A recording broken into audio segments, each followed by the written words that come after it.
Hello दोस्तों, आप सभी का एक बार फिर से हमारे यूट्यूब चैनल ईस्ट-टीवी देखे क्लासेस में स्वागत है। दोस्तों, यूपी पेट 2022 का जो एग्ज़ाम होने वाला है उसकी हम प्रिपरेशन कर रहे हैं। उसके लेक्चर से स्टार्ट हैं। तो आज क्लास 3 है, इतिहास हिस्ट्री की क्लास चल रही है। इतिहास हम आज पढ़ेंगे और जो थर्ड लेक्चर में है आज हम देखेंगे बौद्ध धर्म, जैन धर्म और मौर्य वंश के बारे में। इससे रिलेटेड जितने भी इम्पॉर्टेंट चीज़ें हैं वो सब हम डिस्कस करेंगे। तो आइए शुरू करते हैं समय न लेते हुए। बौद्ध धर्म यानी गौतम बुद्ध, जीवनी एवं उनकी शिक्षाएं, इसके बारे में देखेंगे। तो जो गौतम बुद्ध जो हैं वो महावीर स्वामी के समकालीन थे। गौतम बुद्ध का जन्म 563 ईसा पूर्व में शाक्य नामक क्षत्रिय कुल में कपिलवस्तु के निकट नेपाल की तराई में अवस्थित लुम्बिनी नामक स्थान में हुआ था। तो ये बहुत ही इम्पॉर्टेंट फैक्ट है, आपको पता होना चाहिए कि इनका जन्म समय क्या है, 563 ईसा पूर्व में, और किस कुल में हुए थे, शाक्य नामक क्षत्रिय कुल में कपिलवस्तु के निकट नेपाल की तराई में अवस्थित लुम्बिनी में इनका जन्म हुआ था। गौतम बुद्ध के पिता कपिलवस्तु के निर्वाचित राजा और गणतांत्रिक शाक्यों के प्रधान थे और उनकी माता का नाम महामाया कौशल राजवंश की कन्या थी और उनके पिता का नाम शुद्धोधन था, जो गणतांत्रिक शाक्यों के प्रधान थे। इसके बाद जो है कि गौतम बुद्ध के जन्म के 7वें दिन उनकी माता का देहांत हो गया था और इस कारण जो है उनका पालन पोषण जो है उनकी मौसी प्रजापति गौतमी ने किया था। ये क्वेश्चन पूछा जा चुका है। तो गौतम बुद्ध का पालन पोषण किसने किया, तो उनकी मौसी प्रजापति गौतमी ने किया था। और गौतम बुद्ध के बचपन का नाम सिद्धार्थ था। 16 वर्ष की आयु में सिद्धार्थ का विवाह यशोधरा से हुआ और इनके पुत्र का नाम राहुल था, जो यशोधरा से जन्मा था। और बुद्ध का ध्यान आध्यात्मिक चिंतन की ओर था, इसलिए कुछ समय पश्चात दाम्पत्य जीवन में उनका मन नहीं लगा। वे लोगों के सांसारिक दुख देख देख कर द्रवित हो जाते थे और ऐसे दुखों के कारण का निवारण या उपाय वो सोचने लगे थे। तो वो लोगों का जो सामाजिक जीवन था उसमें लोग देखते थे, सांसारिक जीवन में लोग दुखी रहते हैं और ये देख कर जो है गरीब हैं, ये देख कर जो है गौतम बुद्ध का जो मन था वो जो द्रवित हो उठता था। और इसी कारण जो है 29 वर्ष की अवस्था में गौतम बुद्ध जो है घर छोड़कर ज्ञान की तलाश में निकल पड़े। किस वर्ष में, 29 वर्ष की अवस्था में वो निकले थे। याद रखना इनकी डेट, क्योंकि कितने वर्ष के थे जब घर छोड़ा इन्होंने, तो 29 वर्ष की अवस्था में घर छोड़कर ये चले गए ज्ञान की तलाश में। और 7 वर्ष तक के भटकते रहने के पश्चात जो है 35 वर्ष की उम्र में बोध गया में एक पीपल के वृक्ष के नीचे उन्हें ज्ञान प्राप्त हुआ और तब से वे बुद्ध अर्थात प्रज्ञावान कहलाए। बुद्ध वो कब कहलाए, 35 वर्ष की आयु में, जब उन्हें बोध गया में एक पीपल के वृक्ष के नीचे जो है उन्हें ज्ञान प्राप्त हुआ, तब वो बुद्ध कहलाए। अर्थात बुद्ध का मतलब क्या है, प्रज्ञावान। और गौतम बुद्ध के घर त्याग की घटना को बौद्ध धर्म में महाभिनिष्क्रमण कहा जाता है। क्या कहा जाता है, महाभिनिष्क्रमण, यानी कि जब उन्होंने घर त्यागा और उस त्यागने की जो क्रिया है, जो घटना है, उसे महाभिनिष्क्रमण कहा गया है। और ज्ञान प्राप्ति के बाद बुद्ध सारनाथ यानी कि ऋषिपत्तनम या मृगदाब आए और यहाँ पर 5 ब्राह्मण सनातनियों को या सन्यासियों को प्रथम उपदेश दिया, जिसे बौद्ध ग्रंथों में धर्म चक्र प्रवर्तन के नाम से जाना जाता है। कि जब उन्हें ज्ञान प्राप्त हो गया बोध गया में, उसके बाद वो सारनाथ आए। सारनाथ में 5 ब्राह्मण सन्यासियों को प्रथम उपदेश दिया और जिसे बौद्ध ग्रंथ में जो है धर्म चक्र प्रवर्तन से के नाम से जाना जाता है। और उन्होंने बहुत लंबी लंबी यात्रा कर अपना धर्म संदेश दूर दूर तक फैलाया। और बुद्ध ने सर्वप्रथम तपस्विक एवं भल्लिक नामक 2 शूद्रों को धर्म का अनुयायी बनाया था। कि नाम याद रखना इनके, कि कौन क्या नाम था, 2 शूद्र, तपस्विक एवं भल्लिक नामक 2 शूद्र थे जिनको जो है बौद्ध धर्म का अनुयायी इन्होंने महात्मा बुद्ध ने बनाया था। बुद्ध के राजगृह पहुंचने पर बिंबिसार ने जो उनका स्वागत किया और वेणुवन विहार में दान दे दिया था। बिंबिसार ने जो बुद्ध के राजगृह पहुंचने पर उनका स्वागत किया है और वेणुवन जो है वेणुवन विहार जो था उसको उन्होंने बुद्ध को जो है दान में दे दिया था। ज्ञान प्राप्ति के 8वें वर्ष वैशाली के लिच्छवियों ने बुद्ध को वैशाली आमंत्रित किया तथा कुटाग्रशाला नामक विहार दान में दे दिया था।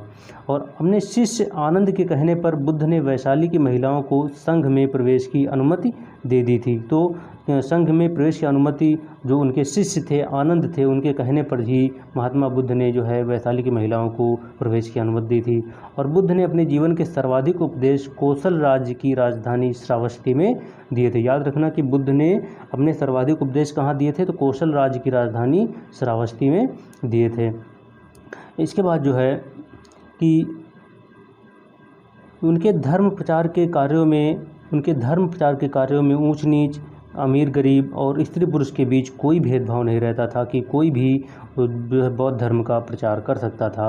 और गौतम बुद्ध की 80 वर्ष की अवस्था में 483 ईसा पूर्व में कुशीनगर नामक स्थान में जो है इनकी मृत्यु हो गई और इसे बौद्ध परंपरा में महापरिनिर्वाण के नाम से जाना जाता है कि जब गौतम बुद्ध की मृत्यु हुई और उस परंपरा में इसको महापरिनिर्वाण के नाम से जाना गया है। मृत्यु से पहले गौतम बुद्ध कुशीनगर के परिव्राजक सुभद्र को उन्होंने अपना क्या दिया था, अंतिम उपदेश दिया था। सुभद्र को अपना अंतिम उपदेश दिया था और महापरिनिर्वाण के बाद गौतम बुद्ध के अवशेषों को 8 भागों में विभाजित किया गया है। और अब देखते हैं कि गौतम बुद्ध की शिक्षाएं क्या हैं और उनके सिद्धांत क्या हैं। तो गौतम बुद्ध बड़े व्यावहारिक किस्म के सुधारक थे। वे उन निरर्थक वाद विवादों में नहीं उलझे जो उनके समय में आत्मा और परमात्मा यानी कि जीव और ब्रह्म के बारे में जोरों से चल रहे थे। बुद्ध ने आम जनता की भाषा थी पाली, उसमें ही उन्होंने अपने सारे उपदेश दिए। वे ईश्वर एवं वेद की सत्ता को अस्वीकार करते थे, यानी कि ईश्वर है इसको वो नकार देते थे कि ईश्वर का मतलब कुछ नहीं। बुद्ध ने जन्म आधारित वर्ण व्यवस्था को भी अस्वीकार कर दिया था कि जन्म से ही कोई शूद्र होगा, कोई ब्राह्मण होगा, कोई क्षत्रिय होगा, कोई वैश्य होगा। तो ये जो वर्ण व्यवस्था थी इसको जो है महात्मा बुद्ध ने जो है अस्वीकार कर दिया था। बुद्ध ने प्रतीत्य समुत्पाद को पूरे विश्व में लागू किया। इसके अनुसार एक वस्तु के नष्ट होने के पश्चात दूसरे की उत्पत्ति होती है, यानी कि अगर एक वस्तु नष्ट हो रही है तो दोबारा दूसरी वस्तु उत्पन्न होगी और प्रत्येक घटना के पीछे कार्य कारण का संबंध है। कार्य कारण का यही सिद्धांत जो है प्रतीत्य समुत्पाद के नाम से जाना जाता है। और गौतम बुद्ध ने 4 आर्य सत्य भी दिए हैं। पहला है, दुख समुदाय है, दुख निरोध है और दुख निरोधगामिनी प्रतिपक्ष है। तो ये गौतम बुद्ध के 4 आर्य सत्य हैं। और गौतम बुद्ध ने दुख की निवृत्ति के लिए अष्टांगिक मार्ग भी बताया है कि सम्यक दृष्टि, वो कौन कौन से, सम्यक दृष्टि, सम्यक संकल्प, सम्यक वाणी, सम्यक कर्मांत, सम्यक आजीव, सम्यक व्यायाम, सम्यक स्मृति और सम्यक समाधि। तो ये 8 जो है अष्टांगिक मार्ग गौतम बुद्ध ने बताया है कि इन मार्गों का पालन हर जो है व्यक्ति को करना चाहिए। और अष्टांगिक मार्ग को भिक्षुओं का कल्याण मित्र भी कहा गया है। क्या कहा गया है? इन अष्टांगिक मार्ग को जो है 8 जो मार्ग हैं जो बुद्ध ने बताया है, इन्हें भिक्षुओं का कल्याण मित्र कहा गया है। बुद्ध के अनुसार अष्टांगिक मार्गों का पालन करने के उपरांत मनुष्य की भवतृष्णा नष्ट हो जाती है और उसे निर्वाण प्राप्त हो जाता है। अगर मनुष्य इन 8 अष्टांगों का क्या अनुसरण करता है, अष्टांगिक मार्गों का अनुसरण करता है, तो उससे व्यक्ति को जो है क्या पूर्ण निर्वाण की प्राप्ति हो जाती है। और अब देखते हैं कि बुद्ध के जो है त्रिरत्न कौन से हैं। तो बौद्ध धर्म के जो त्रिरत्न हैं वो बुद्ध, धम्म तथा संघ हैं। ये 3 जो हैं त्रिरत्न हैं। बौद्ध धर्म में निर्वाण प्राप्ति के लिए सदाचार तथा नैतिक जीवन पर अत्यधिक बल दिया गया है और इसमें जो है 10 शीलों को नैतिक जीवन का आधार माना गया है। और ये 10 शील जो कौन कौन से हैं, पहला है सत्य, दूसरा है अहिंसा और तीसरा है अस्तेय, चौथा है अपरिग्रह और 5वां है मद्य सेवन न करना और छठा है असमय भोजन न करना, सुखप्रद बिस्तर पर न सोना, आभूषणों का त्याग, स्त्रियों से दूर रहना, अभिचार आदि से दूर रहना। तो ये 10 शील जो है बौद्ध धर्म में महात्मा बुद्ध ने बताया है। और इसमें गृहस्थों के लिए 5 शील तथा भिक्षुओं के लिए 10 शीलों का पालन करना अनिवार्य बता दिया गया है कि गृहस्थ हैं वो सिर्फ 5 शील का पालन करें और जो भिक्षु हैं वो 10 शील हैं उन सभी का पालन करना उनके लिए अनिवार्य बना दिया गया है।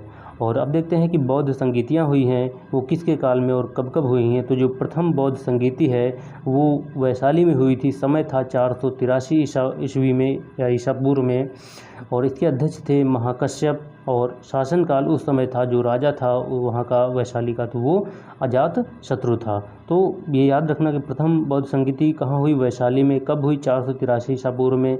अध्यक्ष कौन थे, महाकश्यप। और शासनकाल किसके शासनकाल में, तो अजात शत्रु के शासनकाल में जो है प्रथम बौद्ध संगीति हुई। और इसका उद्देश्य क्या था कि बुद्ध के उपदेशों को 2 पिटकों, विनय पिटक तथा सुत्त पिटक में संकलित किया गया प्रथम बौद्ध संगीति में।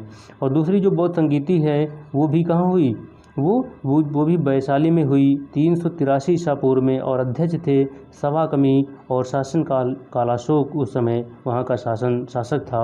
और उद्देश्य था इस द्वितीय बौद्ध संगीति का कि अनुशासन को लेकर मतभेद के समाधान के लिए बौद्ध धर्म स्थाविर एवं महासंघिक 2 भागों में बढ़ गया। और जो बौद्ध धर्म बटा महायान और हीनयान में, वो बौद्ध संगीति जो द्वितीय बौद्ध संगीत थी उसमें ये बढ़ गया। और तृतीय बौद्ध संगीति जो है उसका स्थान जो है वो पाटलिपुत्र है। पाटलिपुत्र में तीसरी बौद्ध संगीत हुई और लगभग समय था 251 ईसा पूर्व से 251 ईसा पूर्व। और अध्यक्ष थे मोगलीपुत्र तिस और इस शासनकाल था अशोक। और इस बौद्ध संगीत का जो उद्देश्य था वो संघ के भेद विरुद्ध कठोर नियमों का प्रतिपादन करके बौद्ध धर्म को स्थायित्व प्रदान करने का प्रयत्न किया गया।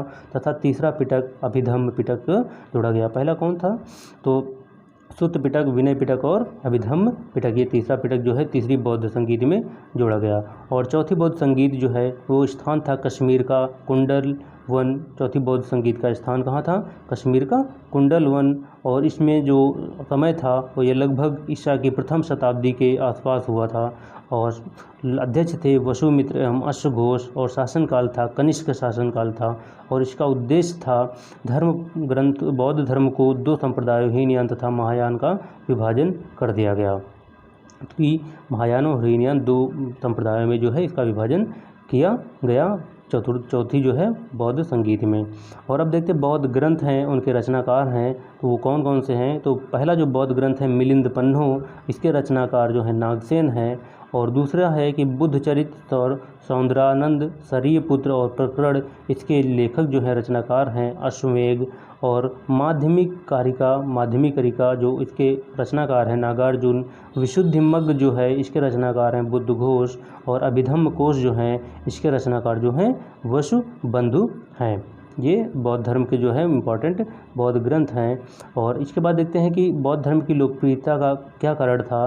तो लोकप्रियता का कारण क्या था कि जटिल दार्शनिक वाद विवाद का न होना, कि कोई बहुत बड़ा दर्शन के बारे में नहीं, फिलॉसफी की बातें ज़्यादा नहीं की गई थी और इसमें ज़्यादा वाद विवाद का भी कोई स्कोप नहीं था। इसलिए जो है इसकी लोकप्रियता बढ़ने का एक ये बहुत इंपॉर्टेंट कारण था।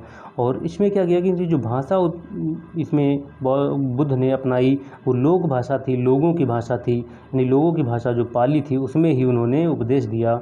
और बौद्ध धर्म को राजकीय संरक्षण प्राप्त हो गया था कि बहुत सारे जैसे कनिष्क हैं तो ऐसे राजाओं ने जो है इन बौद्ध धर्म को राजकीय संरक्षण भी दिया। और सामाजिक समानता का सिद्धांत कि इसमें जो सभी लोग समान है, कि शूद्र भी जो है सब कुछ कर सकते हैं, शिक्षा ले सकते हैं, बौद्ध संघ में शामिल हो सकते हैं। तो इस प्रकार जो है इसके लिए ये लोकप्रियता का कारण बना, लोग इसकी तरफ अट्रैक्ट हुए, आकर्षित हुए। और बौद्ध धर्म का लचीलापन इसके लोकप्रियता का एक प्रमुख कारण था। तो ये बहुत इंपॉर्टेंट कुछ कारण थे कि जिसकी वजह से बौद्ध धर्म प्रचलित हुआ। और अब कुछ अन्य महत्वपूर्ण तथ्य हैं कि जो बुद्ध के प्रवचन हैं इनका संकलन जो है सूत्र पिटक में किया गया है।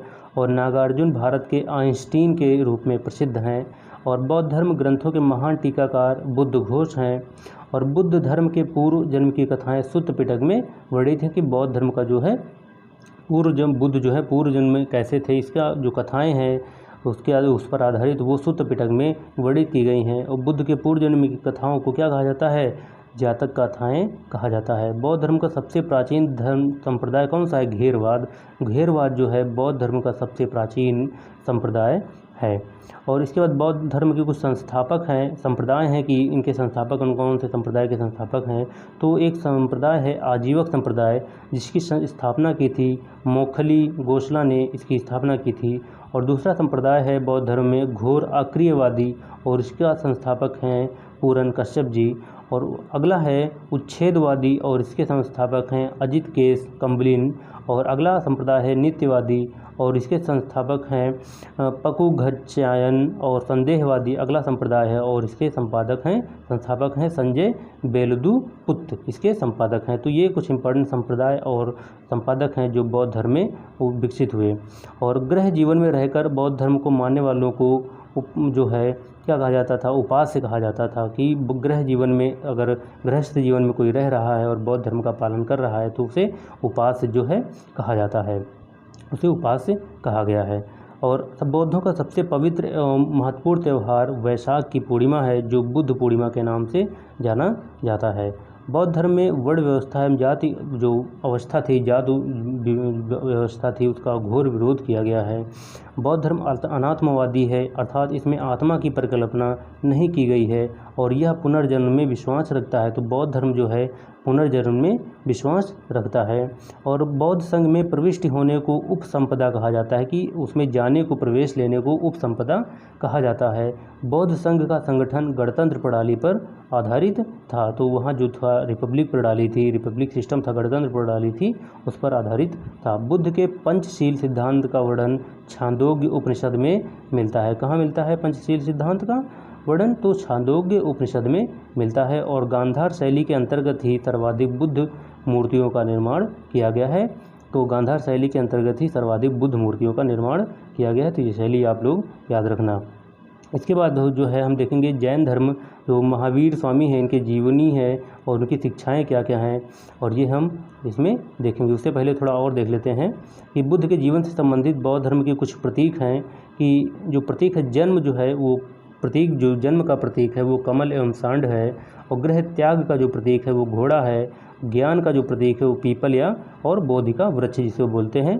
निर्वाण का जो प्रतीक है वो पद चिन्ह है। ये बौद्ध धर्म के, बुद्ध के जीवन से संबंधित बौद्ध धर्म के कुछ इंपॉर्टेंट प्रतीक हैं, ये आप याद रखेंगे। गौतम बुद्ध को एशिया के ज्योतिपुंज के तौर पर जाना जाता है। गौतम बुद्ध के जीवन पर एडविन अर्नाल्ड ने लाइट ऑफ एशिया नामक काव्य पुस्तक की रचना की थी। भूमि स्पर्श मुद्रा की सारनाथ की बुद्ध मूर्ति गुप्त काल से संबंधित है। जो सारनाथ में बुद्ध की मूर्ति है भूमि स्पर्श वाली, तो वो क्या है कि गुप्त काल से संबंधित है। मैत्रेय को बौद्ध परंपरा में भावी बुद्ध कहा गया है। और बौद्ध धर्म के आरंभिक ग्रंथों को त्रिपिटक कहते हैं। और यह तभी जो है पाली भाषा में क्या है, पाली भाषा में रचित हैं।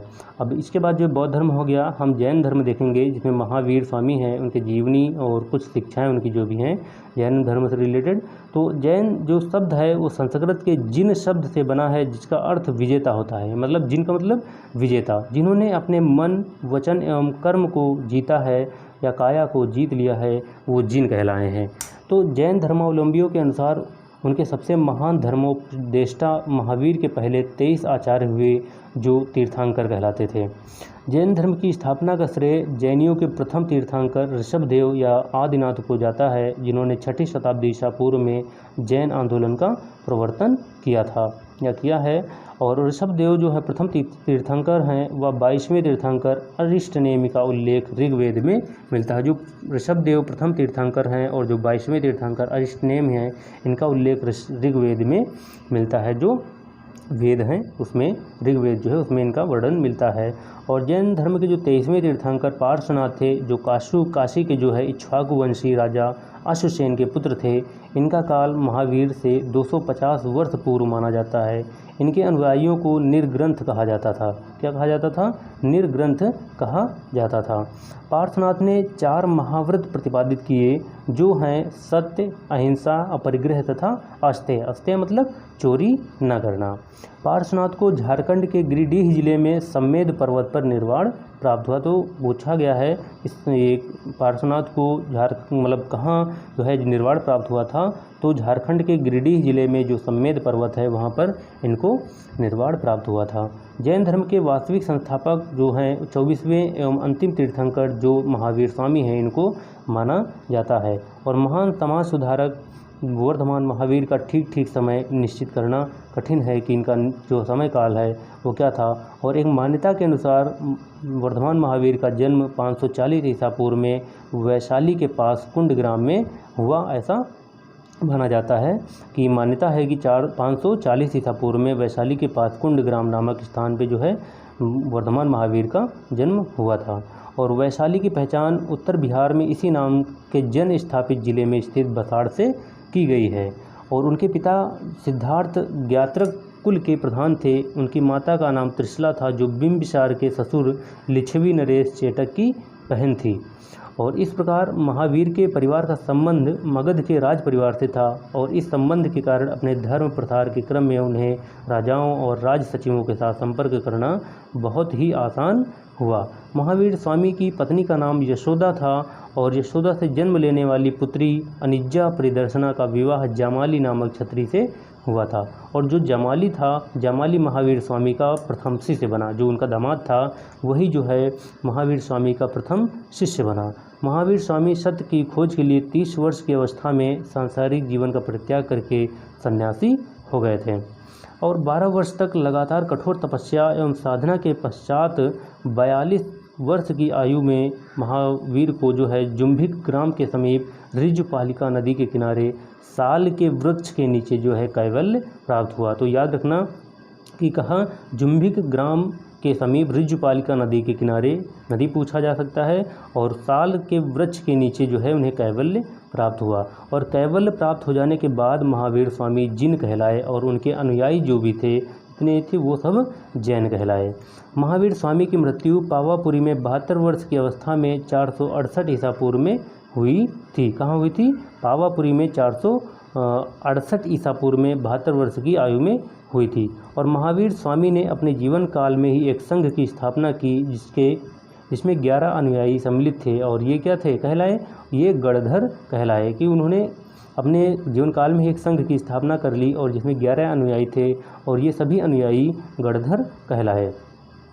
जैन धर्म पुनर्जन्म एवं कर्मवाद में विश्वास करता है, कि बौद्ध धर्म था वो पुनर्जन्म में विश्वास करता है, कर्मवाद में विश्वास करता है, और उसी तरह जो है जैन धर्म के अनुसार कर्म फल ही जन्म तथा मृत्यु का कारण है। और जैन धर्म में युद्ध और कृषि जो है दोनों वर्जित हैं, क्योंकि दोनों में ही हिंसा होती है। तो जैन धर्म में ये चीज़ बहुत ही अच्छी है, अलग अलग से जोड़ी गई, कि इसमें युद्ध और कृषि दोनों को वर्जित किया जाता है। कहा जाता है इससे हिंसा होती है, और इसमें दोनों की हिंसा होती है। और शुरुआत में जैन धर्म में मूर्ति पूजा का प्रचलन प्रचलित नहीं था, किंतु बाद में महावीर सहित सभी पूर्व तीर्थंकरों की पूजा मूर्ति पूजा आरंभ हो गई। तो ये आप याद रखेंगे। अब आगे देखते हैं कि जैन धर्म की शिक्षाएं क्या हैं।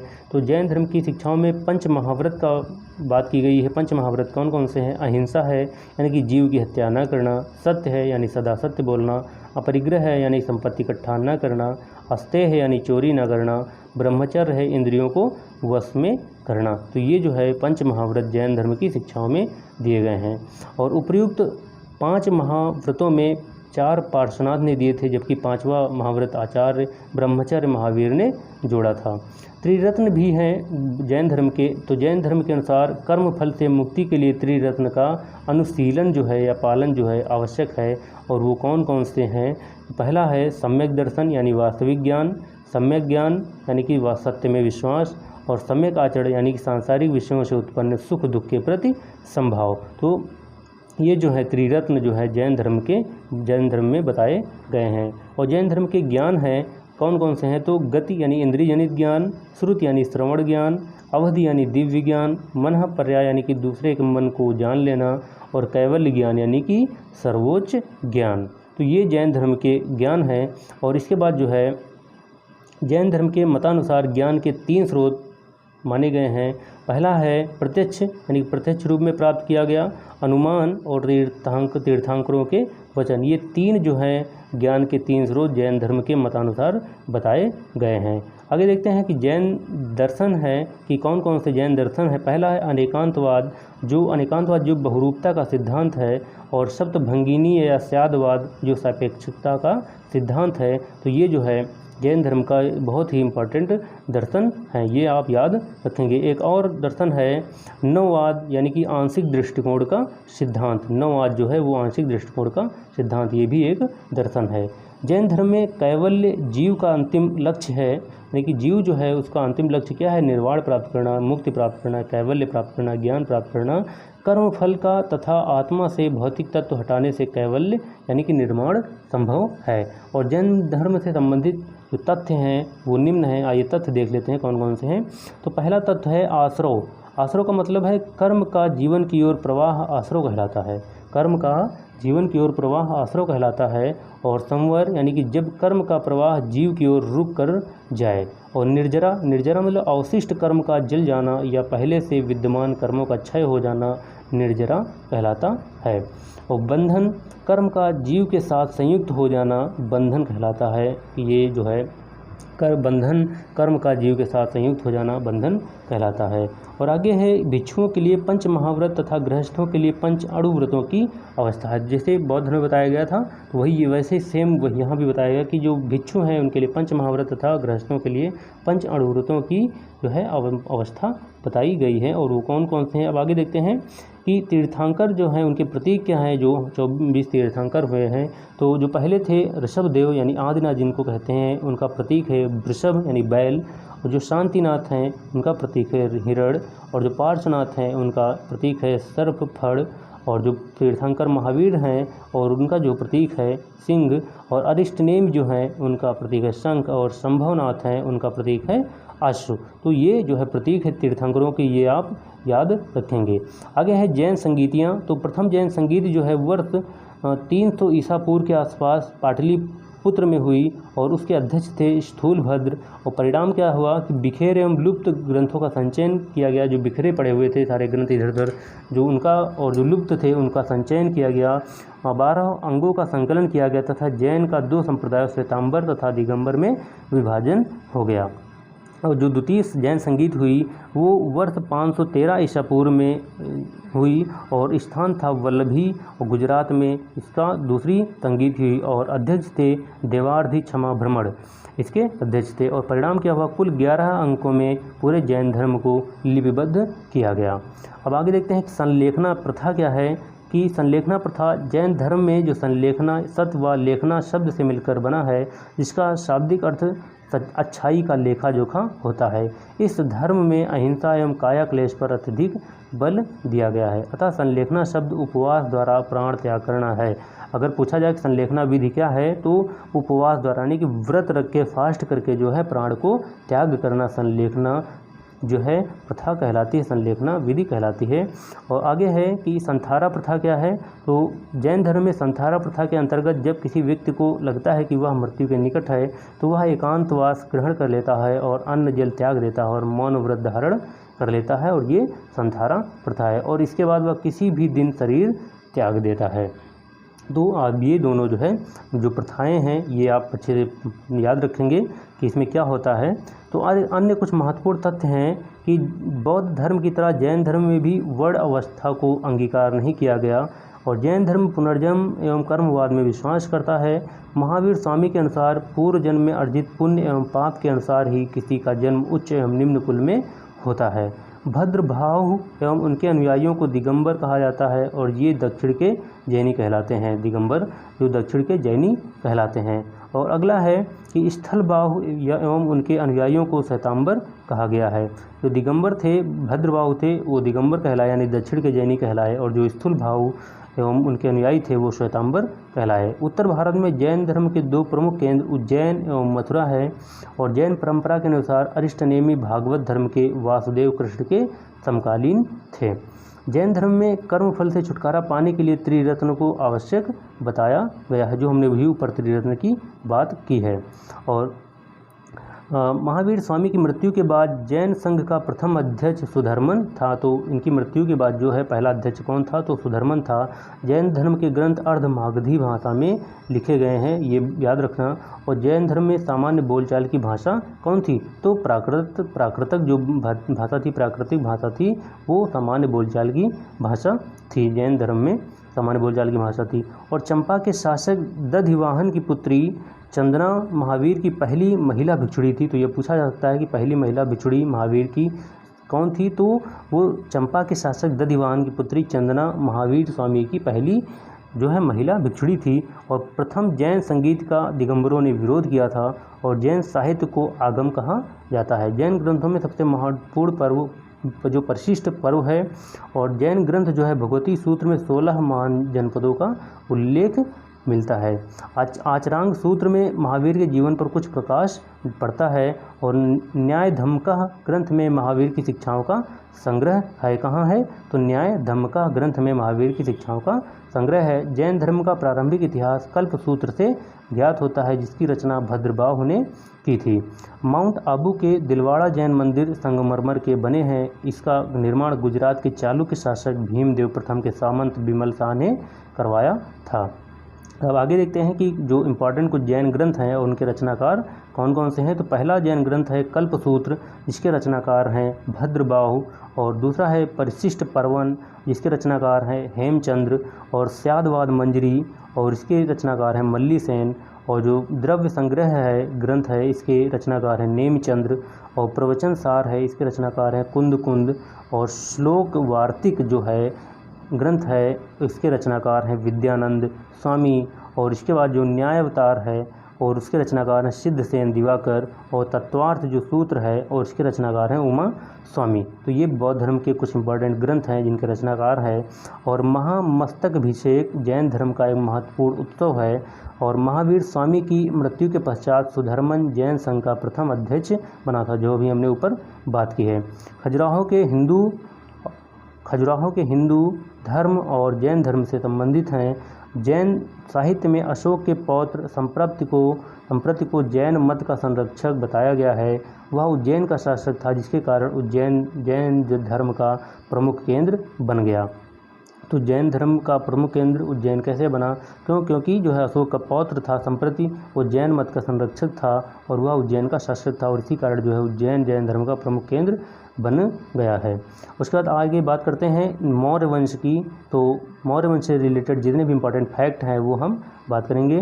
तो चंद्रगुप्त मौर्य इनको मौर्य वंश के प्रथम शासक थे। तो चंद्रगुप्त मौर्य ये इसका सन जो है समय काल है 322 से 298 ईसा पूर्व तक।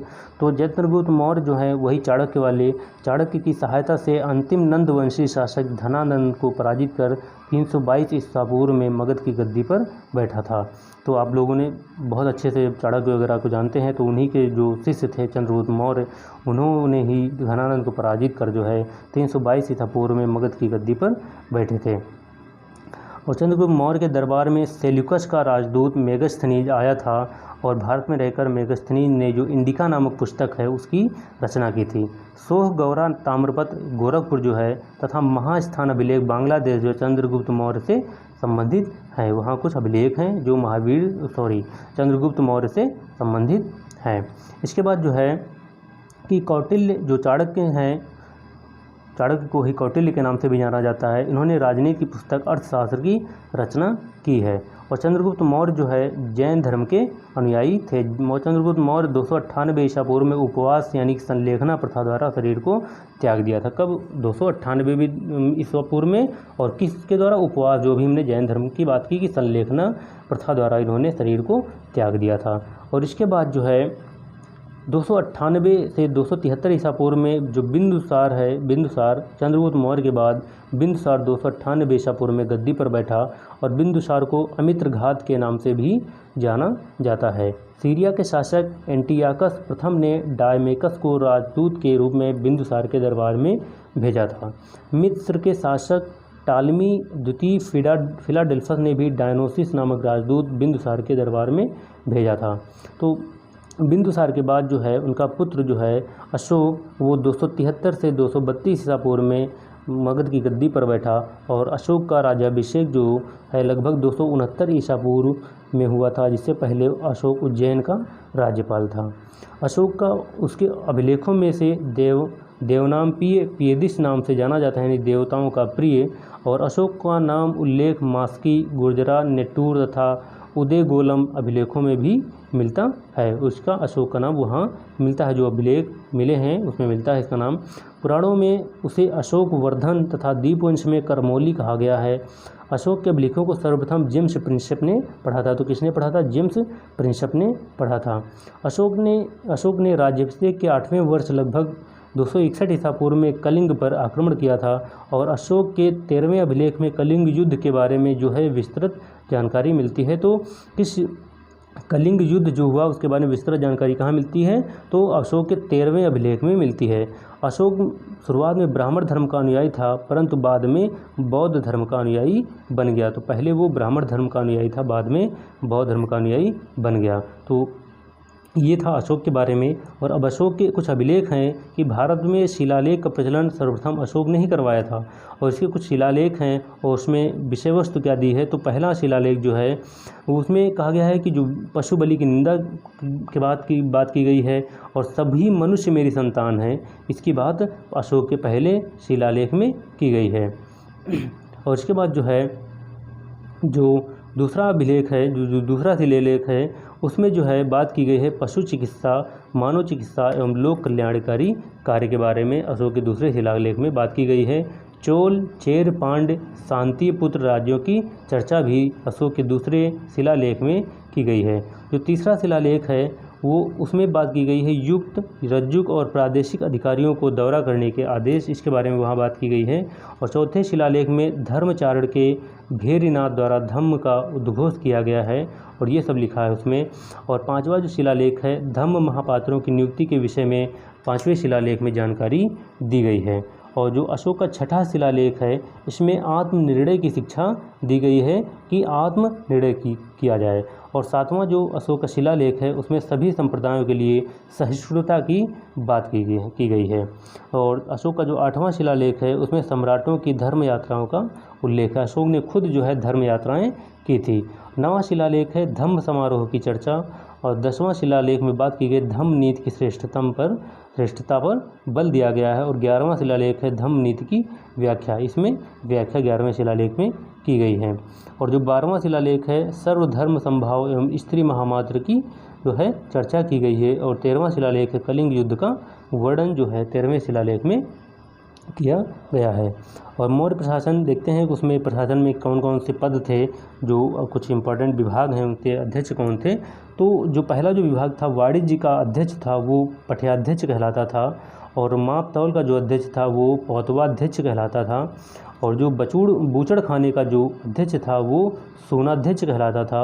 और जो टकसाल यानी कि जो मुद्रा है उसका जो अध्यक्ष था वो लक्षणाध्यक्ष कहलाता था। और जहाजरानी विभाग का जो अध्यक्ष था वो नवाध्यक्ष कहलाता था।